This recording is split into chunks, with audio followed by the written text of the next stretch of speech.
I'm Marissa Dunn, 31. And last week, my father cried on the phone for the first time in my life while telling me he'd left a note on my doorstep because no one else can help him. I found it curled under the mat. His handwriting unsteady as if the pen dragged across the page faster than his hand could follow. And when I picked it up, he said, "You need to come tonight. Everyone will be there." As if 2 silent years had never passed.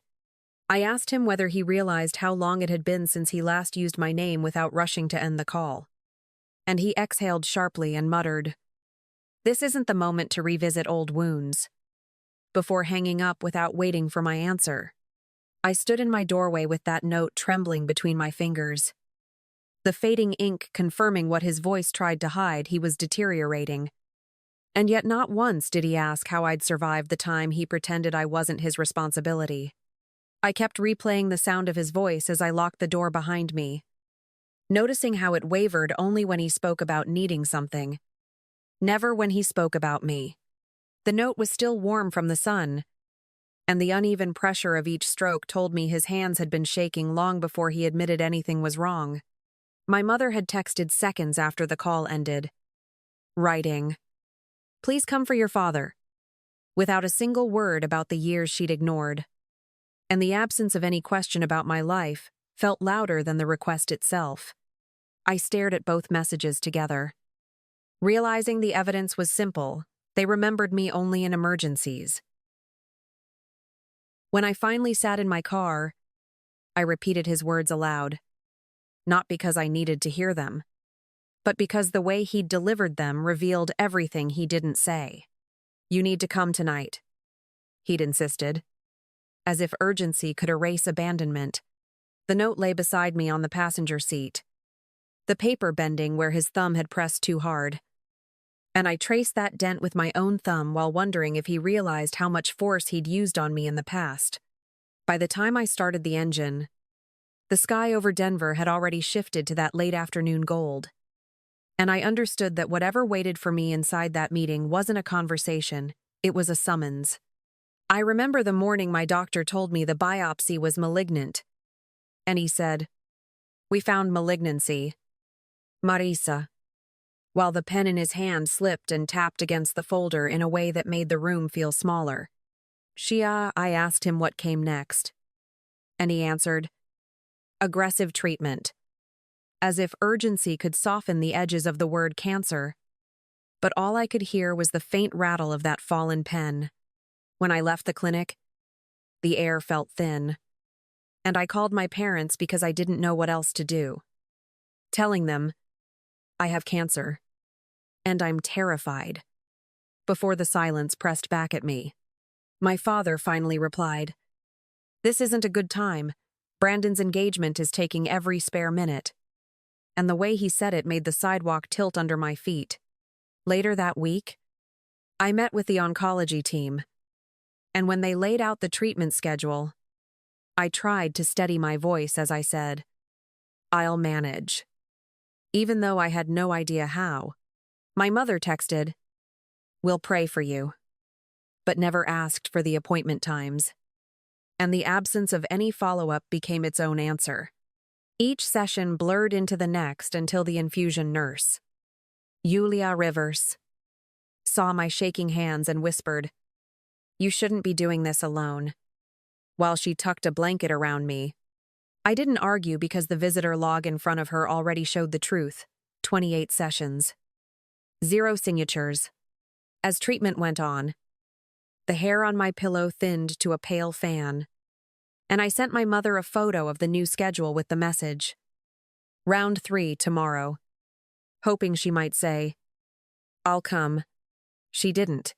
Instead, she wrote, "Remember to rest," which felt heavier than if she had said nothing at all. A week later, when I was too weak to drive myself home, Julia held my arm and murmured, "Lean on me." After noticing how my knees buckled near the elevator, I knew she had seen the printout I left on the chair. The one stamped with my name and another row of blanks where visitors should have been. By the time Brandon's wedding approached, my parents called only to say, "You shouldn't attend. "You look unwell." And the words lodged in my throat like a stone I couldn't swallow. I asked them whether they understood I was fighting for my life. And my father answered, "We can't disrupt the event." As if my illness were somehow an inconvenience he needed to manage. On the day they celebrated, I lay under a thin blanket listening to the hum of the air purifier while the latest round of medication burned its way through me. When the hospital mailed me the updated visitor log a month later, the sheet carried the same quiet verdict, none. Julia met me outside the care center that afternoon and said, "If he's calling you now, it means he's run out of ways to pretend he doesn't need anyone." While she handed me the updated medical file marked with the neurologist's notes, I told her I didn't know what he expected from me after 2 years of silence. And she answered, "He expects the same thing he always has: compliance." In a voice that softened only when she noticed the crease I'd left on the envelope by gripping it too tightly. I took a breath and told her, "I'm not walking in there blind." And she nodded toward the automatic doors as if agreeing that this time I wasn't the one who owed an explanation. When I stepped inside, the smell of antiseptic mixed with overbrewed coffee told me I'd entered a place where people came to surrender control, not reclaim it. My mother was already waiting in the family room with Brandon and Lindsay. And she whispered, "Your father's having a difficult day," without lifting her eyes from the patterned carpet. Brandon looked up long enough to mumble, "Glad you made it," even though the tension in his shoulders said he had hoped I wouldn't. Lindsay offered a small nod and said, "He's in the conference room." And the way her fingers tightened around the folder she carried told me she had seen more than she planned to comment on. I walked in first because no one else seemed willing to lead. And the sight of my father sitting upright at the head of the table made something inside me clench. He cleared his throat and said, "We need to discuss a long-term arrangement." As if he were opening a city council meeting, not asking his estranged daughter to rearrange her life. My mother murmured, "Your father can't manage alone," while sliding a pen toward me as though this were a contract I'd forgotten to sign. Brandon leaned back and added, "I've got a baby coming and a full workload. You're the flexible one," in the tone of someone justifying a burden he had already placed on someone else. I stared at the care schedule, printed with my name written in my father's handwriting, and said, "Did any of you ask how I'm doing before assigning me to this?" But the silence that followed was louder than an answer. My father finally replied, "We're not revisiting history, we're dealing with now." And he tried to hold my gaze even as his left hand trembled against the table's edge. I told him, "History is the reason I'm sitting here." While lifting the paper so the indented strokes of my name caught the overhead light, Lindsay shifted in her chair and said, "She didn't even know he'd written her into this," directing her words at Brandon, whose jaw tightened as he muttered, "We're just trying to find a solution." I set the paper down and said, "A solution doesn't start with pretending the past didn't happen." And the way all three of them looked away confirmed that none of them were prepared for the conversation they had summoned me to have. My father straightened in his chair as if authority alone could steady his shaking hand. And he said, "We need to finalize your role in my care plan," while sliding the packet toward me with my name written across the top in the same indented strokes I'd seen earlier. My mother added, "It's the most logical arrangement." As though logic could overwrite the years she'd spent avoiding my calls. And Brandon leaned forward to insist, "You're the one who can adjust your schedule. Lindsay and I don't have that kind of freedom." Even though the tight line in Lindsay's mouth showed she hadn't agreed to speak on his behalf. I picked up the packet and said, "You've all made decisions for me without asking what I'm capable of giving." And the air in the room changed as each of them realized I wasn't decor in a conversation they'd already scripted. My father tried to reclaim the moment by saying, "This is what families do." But his voice cracked on the word families as if he'd felt it land wrong. I placed my phone on the table with the visitor log glowing on the screen. And I said, "Before you decide what I owe, you should look at what happened when I needed the same thing." watching their eyes catch on the rows of zeros like they had been waiting for someone else's explanation. Brandon swallowed and murmured, "This is harsh." "Marisa." But I answered. Harsh is 28 sessions alone while my brother was choosing suit colors. And I didn't look away from him because the truth wasn't a knife, it was a mirror. Lindsay leaned closer to the screen and whispered, "None. Every session says none." And when she turned toward Brandon, her voice tightened as she asked, "You told me she had support, didn't you?" Leaving him staring at the table like the grain held an escape route. My mother tried to reach for my arm and said, "We did what we could." But I pulled back and replied, "You did what was convenient," not raising my voice because clarity had never needed volume.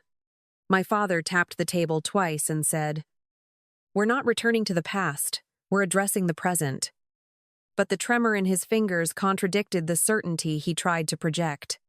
I held up the page where he had written my name into the caregiving line and said, "You returned to the past the moment you assumed my life still belonged to you." Letting the indented ink speak louder than accusation, Brandon exhaled sharply and muttered, "We thought this made sense," while looking at Lindsay as though she might rescue him. But she answered, "Sense for whom?" before shifting her gaze back to me with something like apology in her eyes. My mother whispered, "Your father is sick, and we need unity." But I replied, "Unity requires participation, not extraction."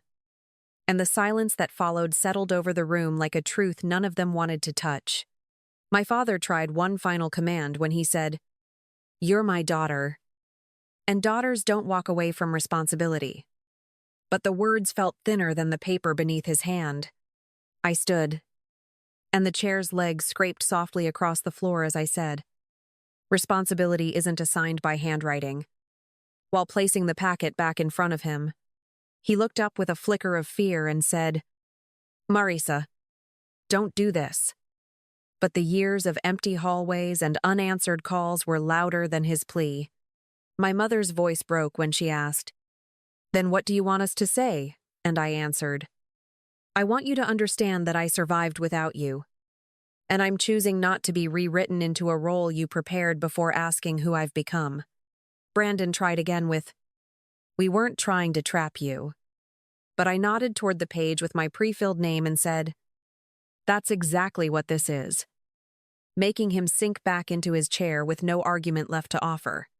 My father's breath hitched as he whispered, "I need you."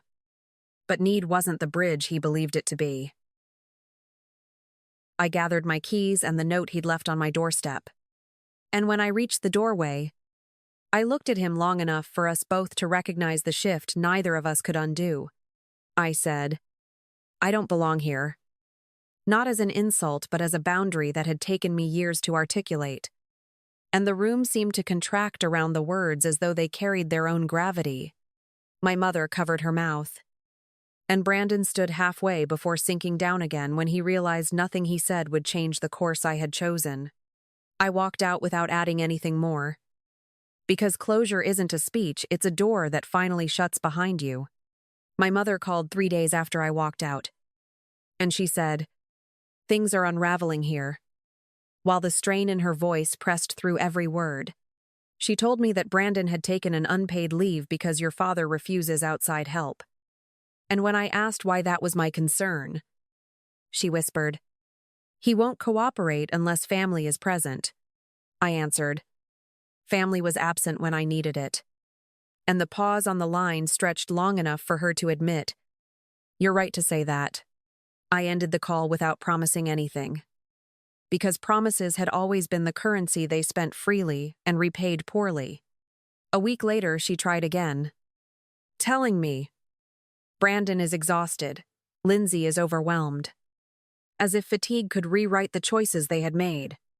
I said, "They'll need to find a plan that doesn't rely on the person they ignored." And she exhaled so quietly I almost didn't hear it. She asked whether I had room for forgiveness. And I told her, forgiveness isn't a shortcut around responsibility. Letting the truth sit exactly where she had left her own years earlier.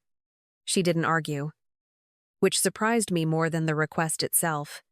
At work, my director pulled me aside and said, "Your research blew the client away." After noticing the prototype I'd refined during the nights I couldn't sleep. And I managed to smile because recognition felt different when it wasn't extracted from guilt. Henry caught me near the coffee machine that afternoon and said, "You seem lighter," before adding, "Good things look like they fit on you," with an ease that didn't demand anything in return. I told him I was learning to stay in places where my presence wasn't conditional. And he nodded, as though the simplicity of that sentence held more weight than either of us said aloud. We made plans for lunch later that week. Not as an escape from anything, but as the beginning of something unforced. Julia stopped by my apartment that evening with takeout. And after she set the containers on the counter, she said, "You handled yourself exactly right." Without turning it into praise or consolation, I told her my mother had called again. And she asked, "What did you feel when you heard her voice while opening the container of noodles I always saved for last?" I said, "Sadness, but not the kind that traps you." And she replied, "Then that's progress," in a tone that understood how rare that clarity had once been for me.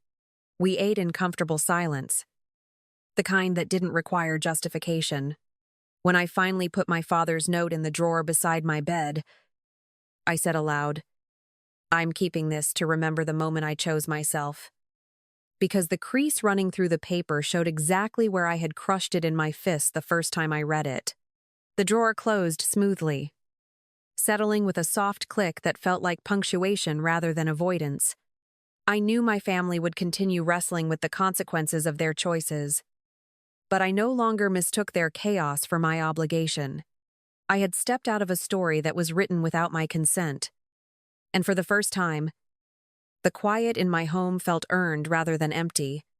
When the apartment finally quieted that night, I heard my own voice say, "I'm done carrying what isn't mine." And the words felt steady in a way they never had before. I thought about the visitor logs, the pre-filled caregiving form, and the note still resting in my drawer, each one a small record of the moment I learned how to meet myself without shrinking. The stillness around me didn't ask for anything, didn't demand revision, and didn't measure my worth against anyone else's need. It simply held, the way I had once hoped family might. And in that quiet, I let the last of their expectations fall away. I stood by the window and whispered, "I finally chose the place where I can breathe," because the city below looked different now that it wasn't something I had to escape from. The nightlights flickered across the glass. And for the first time in years, I felt like I was part of something that didn't bend me into someone else's outline. I knew my family would continue sorting through their own fractures. But none of it required my undoing to be resolved. What I carried forward was lighter, shaped by the people who stayed, not the ones who waited until I was useful to remember my name. Thank you for staying with me through this story. And I hope it reminded you that you deserve spaces where you can stand whole. If it resonated, I'd love for you to follow the channel and join me for more stories about finding strength and peace in unexpected places. May you move toward the people who choose you freely. And may calm find you wherever you are.